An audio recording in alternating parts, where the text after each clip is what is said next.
very deep concern about the direction that the special counsel and other investigations have taken. This investigation started off as Russia collusion, of which there was none. That has been very clear that nothing has come up over the last year, and the president has spoken at length on this topic.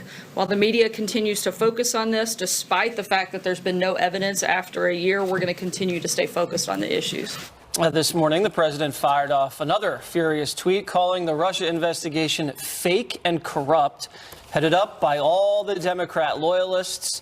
He said Mueller is most conflicted of all except Rosenstein, who signed the FISA and Comey letter. No collusion, so they go crazy. As the president fumes, some lawmakers are trying to get a bipartisan bill passed to head off any attempt by the president to fire the special counsel.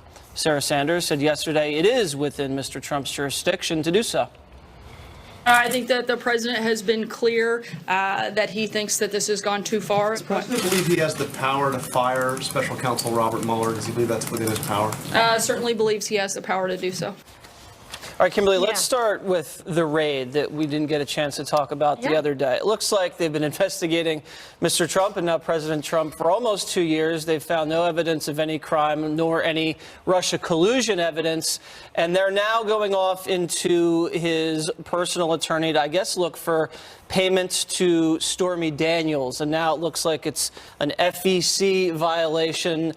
Where do you think that's headed? Well, can you imagine, though, when at the inception where this investigation was supposed to go and now where it has traveled far beyond what the original initial scope is. Now, if you come across something while you're doing an investigation, that's one thing. Right. But nevertheless, there's been such kind of a wide swath and cast here trying to get anything that they can, it seems, in terms of trying to bring something against the president through Michael Cohen, et cetera. Obviously, they're not going to overlook if there is any wrongdoing. But nevertheless, let me tell you something, because I had a case where I prosecuted for homicide 2 attorneys. Very complicated to do because all of the things in their house when we had the search warrant issued have attorney-client privilege on them. They are privileged, they are confidential. And you have to get appointed a special master to go through all of those documents to make sure that you are not taking anything improperly. The clean team, right? And here they refer to it as a clean team. Exactly. So they had to go through his hotel room at the Lowe's,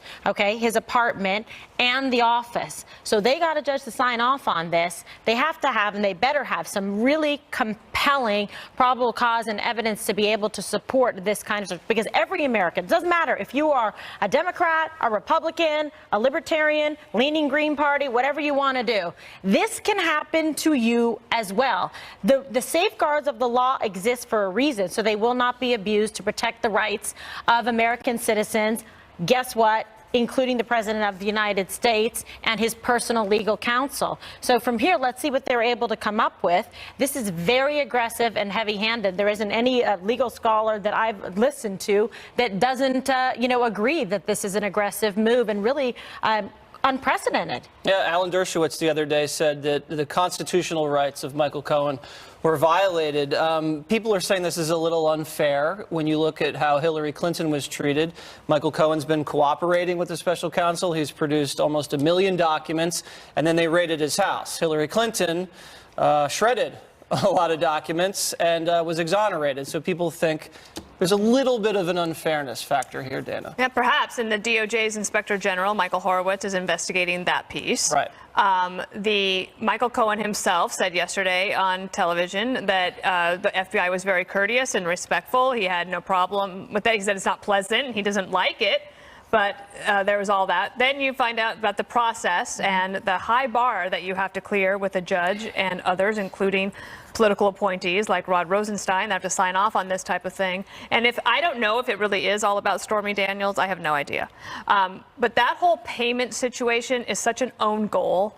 And whatever happened with the Wall Street Journal finding out the information in January, issuing that story, then she comes forward and all of this stuff is coming all together. I know that all of this stuff happened before the election. Right. But if they brought it into the presidency. Right. And so I don't know what all they're going to find. I think that obviously the country has a lot going on with many different things, like we're going to talk about in the next segment, of possible military action against a really bad actor. But I also think that the system, looks to me, is working the way it is supposed to. So I guess, yeah, on a technicality, you're right, it is. But I mean, if you make a payment, Greg, to someone for $130,000 in the midst of a campaign, and you don't report it to the FEC, I guess that's some sort of campaign finance violation. You could serve up to 5 years in prison and face $25,000 in fines. That would probably be how they're trying to squeeze Cohen, maybe to flip Cohen on Donald Trump. Yeah, perhaps. I think, and it didn't something similar with Obama and a campaign violation they had to pay a fine for, but you can look that up if you want. Look, you brought up Dershowitz briefly. He's no fan of Trump. He voted for Hillary. He doesn't even think, I don't even think he thinks Trump is a good president. But I haven't seen one person disagree with Dershowitz without first impugning his motives. And that's always a sign for me that they can't argue with Dershowitz if you have to go straight to insulting him, like what I think it was Toobin said to him a couple of weeks ago. It said, like, what happened to you? That's when you know you're winning. But here's the narrative. So you got this outsider, right, who's elected to disrupt the system, and boy, does he disrupt the system. This is a truly radical presidency, and we're watching it all over the place, from North Korea to what's happening with China and everything. The system is disrupted. The media is convulsing. The Democratic Party is wandering in a haze. So the opposition is going through all their tools to unseat this guy. And they find this one weapon that they weren't originally looking for to remove him. And it's something that happened before the election. Nothing I've said here is false. That's exactly what's happening. We had a radical elected to the government who has disrupted the system, and now there's an opposition trying to unseat him with something that happened before the election. They tried to do it with the Access Hollywood, too. Right. Now, the public is going to sense this.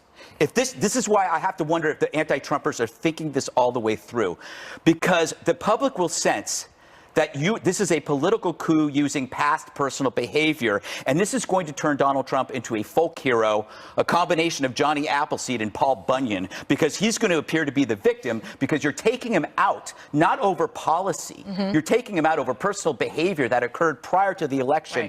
Right. If you hate Trump, get a load of Pence. That's all I got to say. He's going to make Ronald Reagan look like Abby Hoffman. Okay, Juan, do you think that there is any overreach in terms of raiding the president's personal attorney's house and office and hotel room? No, but if there is, it would be a tremendous act of indiscretion, as we just heard Kimberly describe it, I thought, quite accurately. But I ask all of you to consider for a moment that, in fact, the people who approved this, Jesse, are all Republicans. Right. We're talking about the FBI Director, Christopher Wray. We're talking about Rod Rosenstein, who's the Trump appointee as the Deputy Attorney General. We're talking about Jeffrey Berman, who's the U.S. Attorney in New York. They all had to approve of this step of the FBI going in to Cohen's hotel room, office, and office. I think he might have recused. No, I don't know, but okay. I don't know that for a fact. But what I do know is this, that Trump, in essence, brought this on himself. So we can talk about, people who hate Trump and all that, but it was President Trump who said last week that he knew nothing about the payment of money by Michael Cohen, technically his lawyer, some people say is his fixer, to this woman, Stephanie Clifford Stormy Daniels. Then it turns out that once he says that, there is no lawyer-client privilege, because if that's the case, he's not representing the President of the United States. And the President of the United States is now in a position where he's either lying about not knowing about this money, or there's some secret benefactor who has given money for this and therefore has leverage to potentially blackmail the President of the United States, which is why I think it has set off alarms, not only in the law enforcement community, but nationwide. Okay, let's talk about Rosenstein, because you said that he's a Republican and a lot of Republicans approve this. He does have some conflicts. We know the president mentioned those during his tweet storm, as they like to say. I mean, he's overseeing an investigation of obstruction of justice over the firing of James Comey, and he was the one that authored the letter recommending the firing of James Comey, and then he was the one who appointed Mueller. He also signed off on all the surveillance warrants. And now it's his own department that's stonewalling Congress to find out the documentation about the warrants.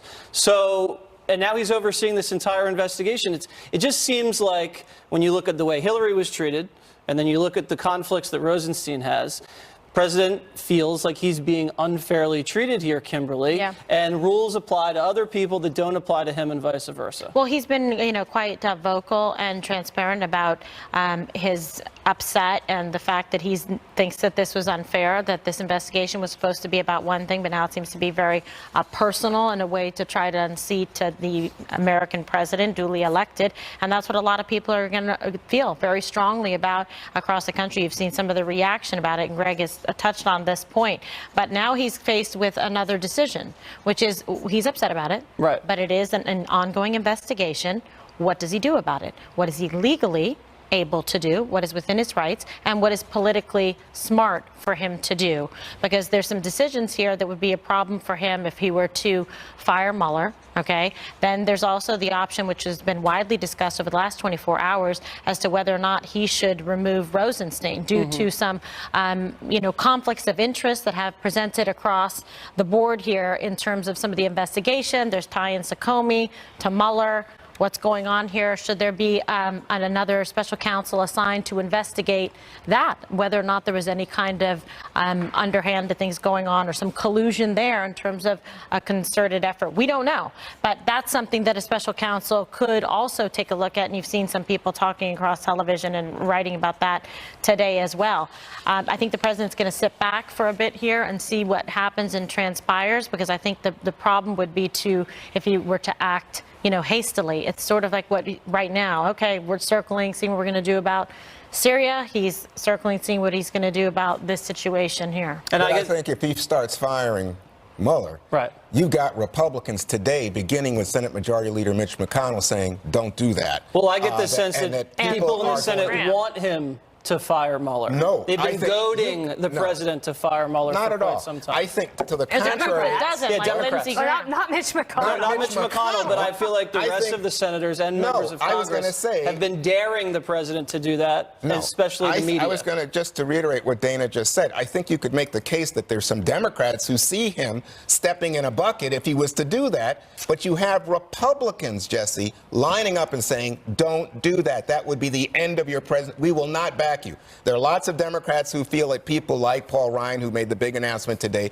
been totally spineless in the face of a guy who's anti-immigration, who's blown up the budget, who doesn't believe in trade. But they have backed Trump. But on this one, they're saying don't touch Well, Mueller. Lindsey Graham and people are Greg? saying not to do it. I am just trying to step back and look at the long term here, because all the people that are involved in this do not have a plan.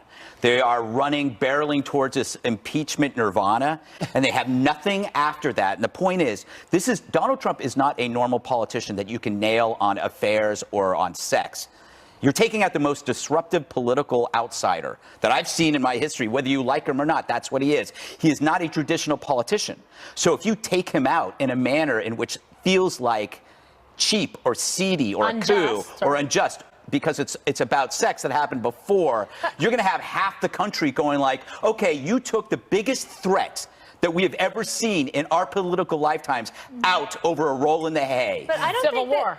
I don't see how I don't go President that Trump far. is actually in trouble in any way about Stormy Daniels, to your point. I think Michael Cohen could possibly Yeah. be Yeah. because of that decision, but I don't see it actually bearing any problems for President Trump, Okay. except for possibly PR. But you can't impeach somebody for that. I would- no, You I know that they don't like No, him, you know what? but I don't- probably conflated two things. What I've been reading is that they're hoping for such a wave of Democrats that they will do the impeachment. Right, but That's it's what not going to be because of Stormy Yeah. Daniels and sex and, That- and yeah. things. I think They're hoping I that don't it- think that's a problem Well, for unless, him Dana, legally. to your point, it's interesting because unless a president had already prior gone in and made statements and was interviewed by Mueller, and there were perhaps inconsistent statements, false statements, anything like that, by which then they could, impeach him with materials that were found, obtained, and there'll be legal battles over whether any of that can be, introduced or used as well. Was it lawfully obtained? So this is, not going to, sad to say, it's not going to end quickly. No, I think it's safe to say the president will not be sitting down with the special counsel's office after Not the raid. anymore. President Trump delivers an ominous warning to Syria and tells Russia to get ready. Next.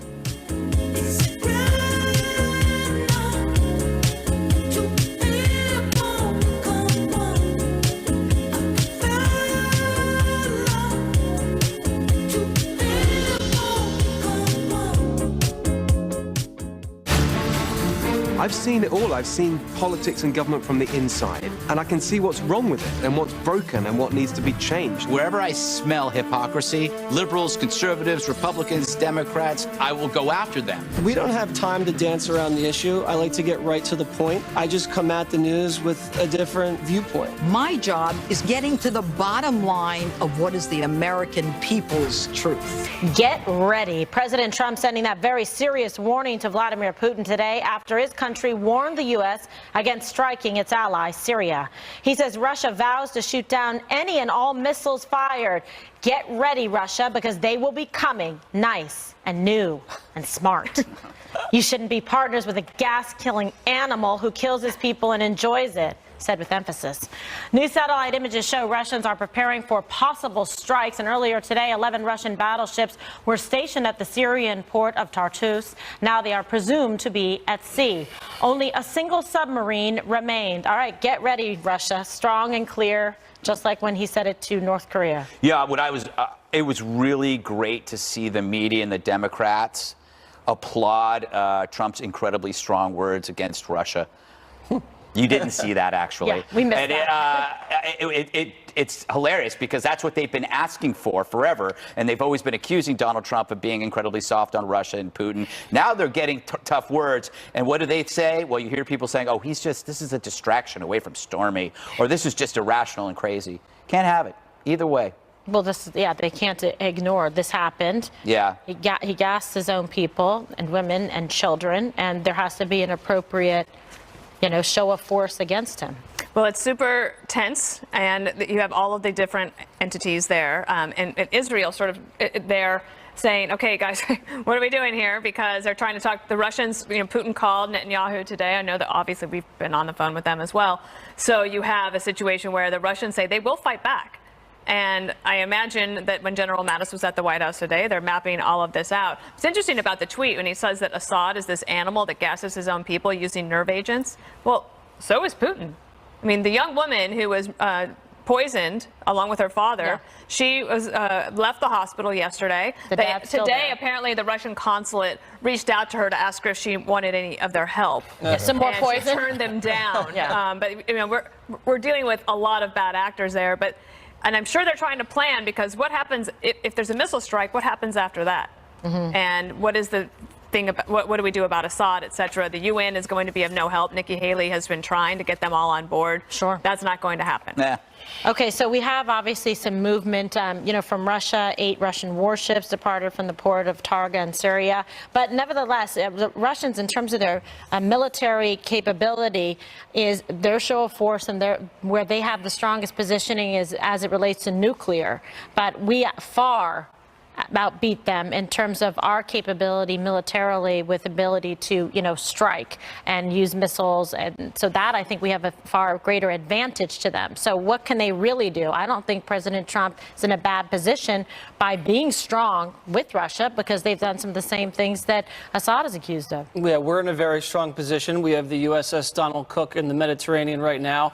Very aggressive posture. It has 60 Tomahawk missiles ready to go. Great name, Donald. Exactly. And the Russians are kind of buzzing the destroyer, and it's tense. And we have USS Harry Truman just departed from Norfolk. It should get to the Mediterranean in a little less than a week. And we've seen increasing military activity in our base in Cyprus, the British base, as well as our base in Qatar. So it looks like it's ramping up pretty hard. The decision the president's going to have to make, is it going to be a punitive strike, which was last time, where it's kind of you're just sending a message that, this is unacceptable and we're trying to maintain U.S. credibility, or is it going to be a strike aimed at really degrading the Syrian government's ability to deliver chemical weapons? So you're going to hit command and control, airfields, ballistic missiles areas, in artillery areas, and that really ramps it up to a whole new level, because at that point you're attacking the Syrian government, and there's a risk of hitting Russia forces, whether those are actual Russia forces or mercenaries. That's going to decide the political fallout. But I know the president cancels his trip to Peru, so I think he means business this weekend. Yeah, indeed he does, because right now that theater is a lot of activity. It's very tense geopolitically. There's going to have to be some rapid-fire decisions made, and now also add into the mix Iran, who is going to side with Russia and with Assad.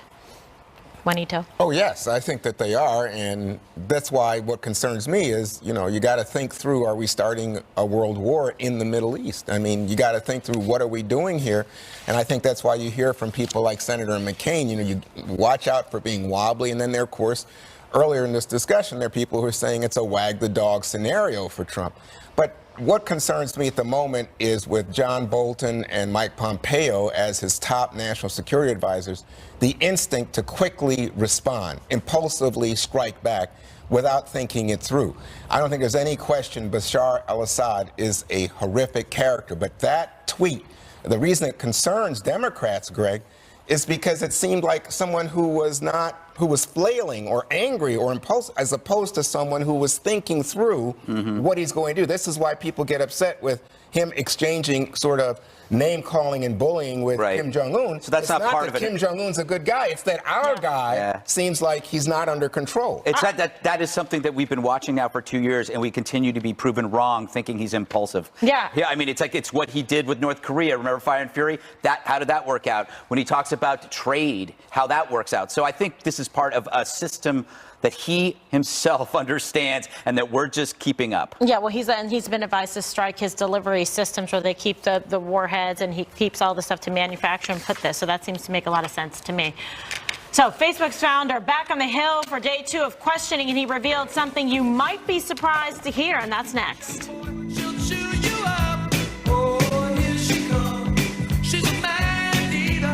You'll need me, will you still feed me when I'm 64?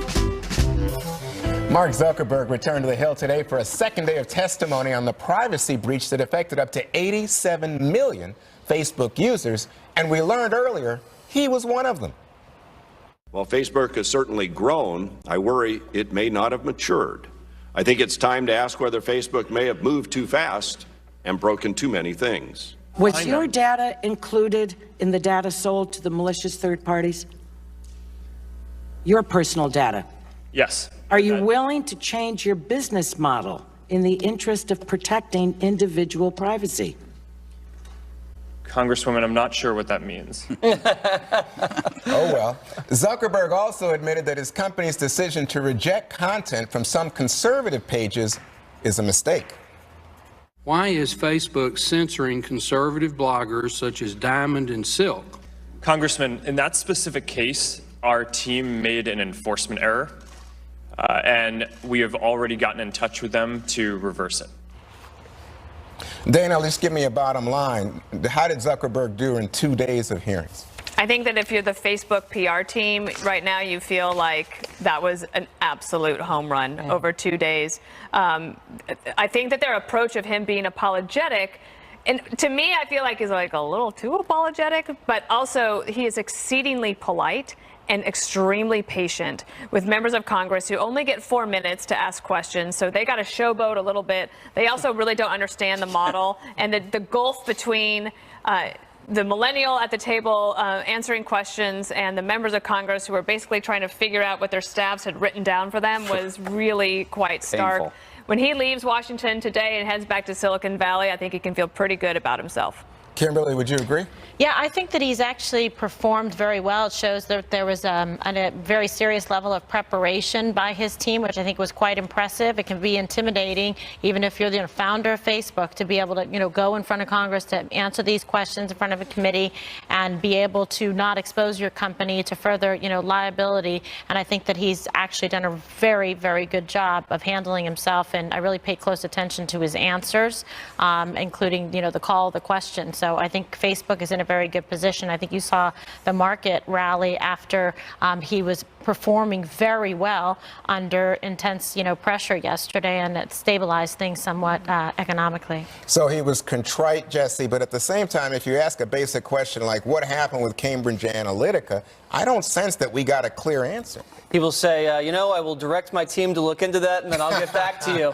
This guy was so smooth. Jesse and and Greg's new line. That's right. Oh, yeah, we were joking about that the other day.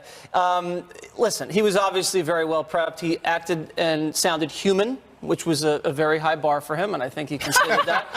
But what struck me was how dumb our representatives are. Aw. The senators and the congressmen, it was such an embarrassing display of preening, as you said, but just not understanding the basics of the internet.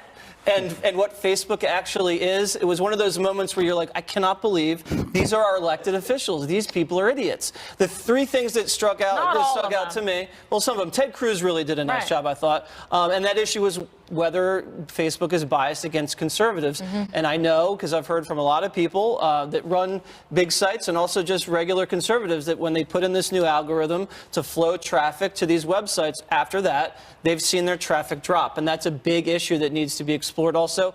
What is hate speech? He couldn't define it, but he says we're going to have a computer figure out what it is. So he's going to use artificial intelligence to determine what hate speech is. It just seems like we can't even, as humans, make that decision. How can a computer do it? And then thirdly, people were saying that Facebook's racist because they're helping people target a certain demographic. I mean, that's what all companies do when they advertise on TV, and that's what politicians do when they want to win elections. They get a certain demographics and they try to appeal to them. So those were my three Well, things. we can discuss that, but Greg, I wanted to come to you because I think you know a lot about the internet, unlike the people at Jesse Stewart. But my point to you is I think if there's news out of this for the general audience, it would be Zuckerberg agrees the U.S. government can regulate Facebook. I think that was lip service. I think the lesson that Zuckerberg got, and most of America did who watched, is that we need term limits. We need term limits badly. 99% of those inquisitors didn't know squat about what they were talking about. It was the best argument for small government I've ever seen. I would have to say that the only person there that impressed me was Orrin Hatch. The bottom line, Facebook is free to use because it's an advertising-based product. We have people on our sales staff for TV shows and for magazines. They have to go to media buyers, and they have to present the demographic. We all understand this. The Five has a great demographic, you know, affluent people who like to travel and like to entertain. So maybe we can get advertisers for automobiles or for cruise lines or for beer, because what we're doing is we're using our audience to attract advertisers, which pays for the shows so the viewers can use it. Facebook is exactly that model. And he had to explain that to these idiots. But the only person who got it was Orrin Hatch when he facetiously said, so Facebook is free, right? He goes, how do you pay for it? He goes, advertising. And then Hatch just smiled and looked around, basically saying, you guys are idiots. Okay, that's the funny part. Look at Sorry, Warren's Megan. face. The bigger problem that they completely missed, except for one person, the creation of fake videos that appear real in order to create fear and foment panic. There's new technology now where they can take your head and put it on a body, right? So it makes it look like, hey, a world leader could have just killed a child. But it's not. That's not how it's going to work. What they're going to do is there are going to be bad actors. Remember the Nigerian emails? It's going to be like that times 1,000. There's going to be groups of people that send out thousands of videos to people online of their heads on bodies doing things to extort you. This will be a problem. And this is a problem that private enterprise, places like Facebook, are going to have to deal with. The government's going to have to help them out. It's something we're all going to be faced with. As technology improves, videos will be almost imperceptible. You will not be able to tell what is real and what's fake. That's the scary part. They didn't talk about it. That was another segment within a segment. Yeah, it was. But I must say, I think you read Orrin Hatch totally different. I think I'm with Jesse on this. Read the whole context, Juan. Don't read the whole context. Trust me. If you read everything before it, he says exactly what he's about to say, and it's brilliant. I think that you will run for Senate in Utah soon, Greg. A surprise announcement today, upsetting to some, from House Speaker Paul Ryan. Why he's leaving Congress and when he's leaving Congress, that's next on The Five. This is a job that does not last forever. It's fleeting. And that inspires you to do big things. There are other things in life that can be fleeting as well. Namely, your time as a husband and a dad, which is the other great honor of my life. That's why today I am announcing that this year will be my last one as a member of the House. Paul Ryan announcing today he has no regrets, but the time has come to move on. He's not resigning. He'll be retiring from Congress when his term ends in January. I spoke with the Speaker a short while ago on the Daily Briefing and asked him whether he thinks his departure will affect Republicans in this tough midterm season. I don't think anybody's election is going to hinge on whether or not Paul Ryan is Speaker of the House. I think we're going to have a strong record to run on. We're going to have the resources to communicate our story. So I feel very good about things. The reason you see a lot of retirements among us in the House is because we have term limits. We have term limits on committee chairmen, and most of those chairmanships are now ending. And so people naturally retire when their chairmanships end. So that's why I think you have a lot of that. And plus, we've gotten a lot done. We really feel like we're leaving the majority in good hands to Republicans because we have a really good record to run on. Mm-hmm. Kimberly, some people were surprised because he met his fundraising goal, which was a record, 7 months before he needed to. So he had been out there campaigning, looking like he was doing everything he could to be the Speaker again, but he's decided to retire. Yes, well, he's operating from a position of strength. He's leaving with a legacy of accomplishments. I know that he struggled personally with the decision to accept the speakership. There was a lot of pressure on him to take it to begin with because he was putting his family first, and he has young children. He wanted to spend time, with them, which I think is very admirable. He's worked very hard. There was a lot of things he wanted to accomplish, and I think it was nice that President Trump also said that he would be leaving, with a legacy of accomplishment. So I'm just quite curious to see, what he is going to do next, and then who will, in fact, take his place. One thing he said, Jesse, is he is not going to run for president. Ever. He said he's done. For that before. No, I'm kidding.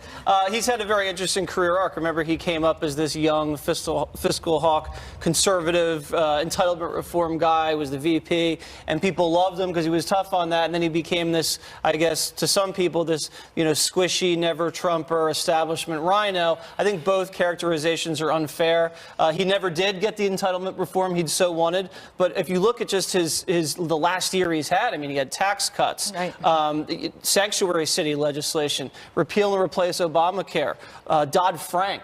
He was getting a lot of stuff out of that House that Mitch McConnell was not able to do. And, he has a mixed bag legacy, but I wish him well.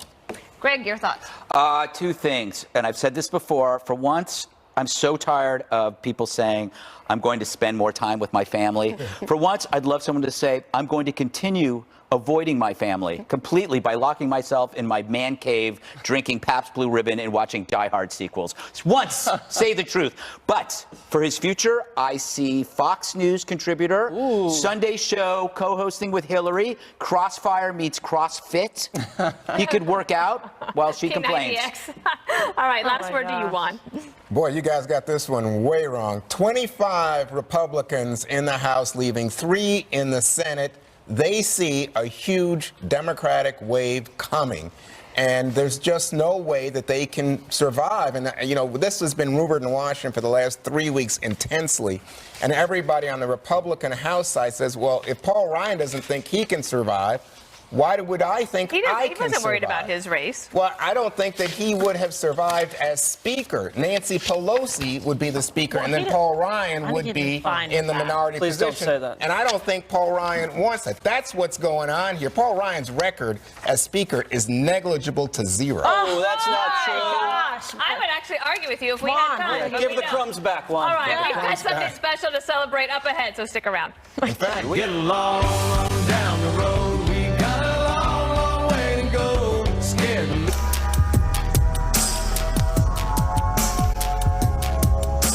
So while the media hopes to unseat a president they despise, here's what's actually happening around the world. Chinese President Xi Jinping just announced his country would significantly lower tariffs on vehicle imports. Now, maybe he's responding to President Trump's complaints over unfair trade practices. It's a signal toward a compromise after Trump made a huge stink about it. So what's next after this huge stink? A sigh of relief, which sounds familiar. It was only months ago that the media claimed nuclear war with North Korea was certain. But then that chaos gave way to calm. And remember all the noise before the tax cuts? It evaporated as bonuses flowed. People screamed about the apocalypse after we ditched the Paris Accords. Where did all that fear go? Same thing with TPP. So are you sensing a pattern? Trump kicks up the conflict to set a table for negotiation, and what you end up with is progress. It's very old school. So old, in fact, reporters under 40 don't know what it is. Where is the paralysis of analysis that we're so used to? China reducing tariffs, North Korea talking about denuclearization, ISIS gone, for now, I hope, forever. What does this tell us? After 8 years of the floundering, inept new school, it's an old school dude in his 70s getting crap done. And if you don't get it, maybe it's because you've never seen it before in your adult lifetime. Enjoy it while it lasts. All right, let's go around the horn. We got 37 seconds. Am I right or wrong, Kimberly? Yes, no, or 12? Pains me to say so. You're correct, sir. And I do believe that's your head on your body. That is my head on my Let's body. keep it that way. Yes, I'm not doing anything illegal. Thank you. All right, China needs to access U.S. technology. This is something I believe that China is making a concession towards the United States because they know that Donald Trump is somebody who is a different kind of breed. This is a disruptor. This is someone that's willing to take risks. This is a businessman that's in the Oval Office, and he is going to say we need to even the playing field out and not make this so imbalanced and unjust in terms of the United States relationship with China as it relates to tariffs and whatnot. So I think this is a step in the right direction that the United States is going, and China, and hopefully this is going to smooth out a little bit more and be a little more even. Multiple choice, Dana. A, B, B, A, C, bananas. Bananas. Here's the thing. I agree with you on almost everything except for the tariff part. Yeah. These tariffs that China announced, they had already been a part of the equation. And I think Xi has played this very well because President Trump is complaining about this. Meantime, what we really are asking them for is to stop subsidizing their high-tech industry. China's not budged on that at all, but China goes back out and says, oh, by the way, we'll do these vehicle things. And then we all say, oh, that's amazing. Okay, great. And they're like, she's like, oh, yeah, well, I already announced that. So he's like he feels good about it. And I think that the tariff thing is actually probably going to work itself out fine in the long run, but this one I don't think is the big win. Jesse, did Dana completely agree with me, totally agree with me, or absolutely agree with me? I think, what was the option again? All of the above. Banana. No, listen, Dana's right in the sense that they've made a lot of promises, but we actually have to see what they're really going to do about it. With that said, this is the second time this has happened with the tariffs. He promised to slap tariffs on South Korea, and then all of a sudden they caved and opened up their car markets and said they'd decrease their steel exports to us by 30%. And the way he's doing this, he's monetizing our security relationships. He's doing this with the European Union and NATO. He's doing this with South Korea because of the North Korean crisis. It's a whole new way of doing things. Hopefully it keeps moving in this direction. But we have more leverage than we even think, and they need to open up their markets, and they should, to U.S. companies, and they need our technology and our intellectual property. Final question to Juan. Should you say one more thing is up next? You know, I should, but let me, before I do, I'm glad to help you out. But I think it's important to understand that President Xi said that he was going to do the tariff lifts. No one's happy. But no one's ever happy. I think the people who are most upset by this are people like farmers out in Iowa, Nebraska, who voted for Trump, who say, oh my God, all of a sudden our crops are less valuable under Trump. And a lot of people voted for Trump. Well, you got what you voted for. All right, one more thing is up next.